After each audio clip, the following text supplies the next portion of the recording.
Story: a small good deed, big in the sight of Allah, in a soft and emotional tone. In a small village there lived a simple boy named Hamza. He was not rich, his clothes were simple, his house was small, but his heart was very big. Every morning after Fajr, he would raise his hands and make a dua. "Oh Allah, make me useful to someone today, and accept my good deeds only for your sake." He did not want fame, he did not want praise, he only wanted the pleasure of Allah. One day, the market was crowded. The sun was strong, everyone was busy with their shopping. In the middle of the crowd, an old man was standing with a heavy bag. He tried again and again to lift it, but he was too weak. People looked and walked away. Hamza saw him. His heart felt heavy.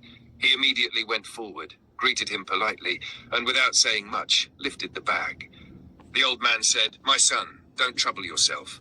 Hamza smiled gently and replied, "This is not trouble. It is my happiness." He carried the bag all the way to the old man's house. When they reached the door, tears filled the old man's eyes. He said, "May Allah reward you in this world and the hereafter." Hamza lowered his head and softly said, "I did it for Allah." That night, while reading the Quran, his eyes fell upon a verse. Indeed, Allah does not allow the reward of those who do good to be lost. His eyes became moist. It felt as if Allah himself was comforting him, that the good deed you did is mahfuz with me.